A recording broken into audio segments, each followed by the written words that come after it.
I'm Carol Manzetti, and I have a travel business, and I'm a flight attendant. We need to get the word out about being blue in Texas, that it's cool. Progress Texas is doing this important work. It's Thursday, April 10th, 2025, and this is the Progress Texas Daily Dispatch. Rapid response on the breaking news stories Texas progressives need to know. I'm Chris Mosier.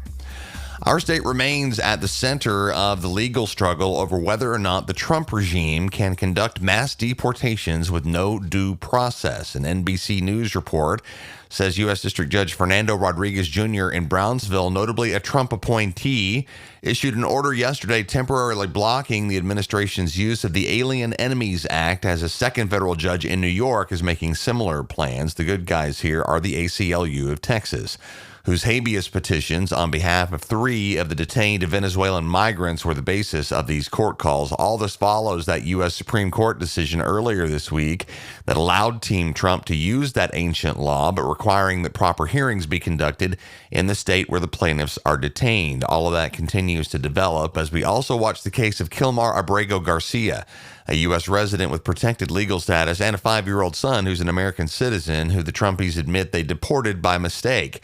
A federal judge in Maryland has ordered his return, but those same Trumpies are resisting in court.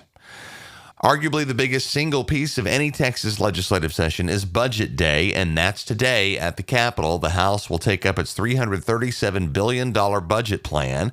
Today sees the last chance for lawmakers to influence how those billions will be spent over the next 2 years. This part is typically a marathon rolling overnight, and the Texas Tribune is providing live coverage of Budget Day. See the link to follow in the show notes. A fun moment at the ledge yesterday, courtesy of Midlothian Republican Brian Harrison, who by the looks of things has managed through his snooty and adversarial style, Harrison's become known in the halls of the Capitol as a stunt queen, to alienate just about everybody but the MAGA troll set on Twitter, including almost all of his fellow Republican lawmakers, and in particular, journalist Scott Braddock, who picks on Harrison constantly these days and reports with glee in the Quorum report that only one other MAGA type sided with Harrison's effort to unseat House Speaker Dade Phelan yesterday. That's Tarrant County's David Lowe. KVUE-TV in Austin says that as the votes against Harrison's motion to vacate the speaker were read aloud in the chamber, laughs and cheers abounded on the House floor, especially as Harrison tried to say from the podium that all of this wasn't about himself. Everything Brian Harrison does is about Brian Harrison, and the rest of the Texas House appears to know that. Video at the KVUE link in the show notes. We should note, of course, that Dustin Burrows is no major friend of progressive interest in Texas either, and this vote by Braddock's estimation frees him up even more to cut deals with MAGA Lieutenant Governor Dan Patrick. The Texas Senate is set to take up a bill that would directly interfere in how subjects concerning history, race, and inequality are taught at the college level in the Lone Star State. Jessica Priest at the Texas Tribune writes about Senate Bill 37, which provides means for anyone to complain about a particular college course and attaches significant threats regarding funding for the institution in question to those complaints. From the bill's language, it seeks to outlaw lessons holding that one race is superior or bears personal or collective responsibility for the actions committed by other individuals of the same race, and theory that racism, sexism, oppression, and privilege are inherent in the institutions of the United States or Texas, or that those structures were created to maintain social, political, or economic inequalities. A statement in opposition to SB 37 from the American Federation of Teachers and the American Association of University Professors says the bill amounts to a state takeover of all public institutions of higher education in the state: community colleges, four-year universities, health institutions, and law and medical schools. Narratives are developing around the John Cornyn versus Ken Paxton prize fight in the Republican primary for Senate declared this week. NBC News calls it con man versus anti-Trump, labels that both contestants are trying to smear each other with.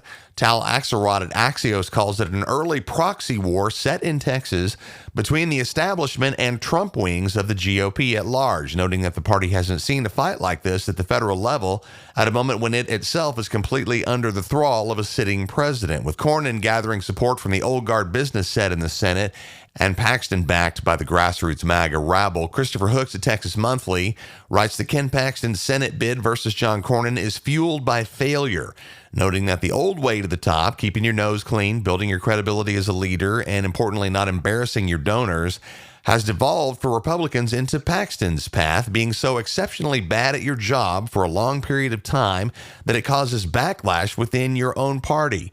We seem to say this every day, but now's the moment for Texas Democrats to provide a solid alternative to all of this corruption and incompetence. Finally, some great candy for progressive eyes this morning from the Latin Times and reporter MB Mack, who tells of a Republican political committee member in Hood County who's been arrested for election fraud following allegations that she falsified residency documents filed to run for Granbury's city council. Eva Royer had claimed nearly 3 years of residency, but had used an address connected to an Airbnb and had voted in the March 2024 primary from a home outside of the proper district. As all of this built up, she withdrew from the race, but she was arrested outside a Hood County Republican Executive Committee meeting while she was wearing one of those red Ban Democrat Chairs t-shirts that were littered about the Capitol on opening day of the Ledge. That mugshot is pure gold. See the show notes. Eva Royer faces felony charges of falsifying government documents and voter fraud.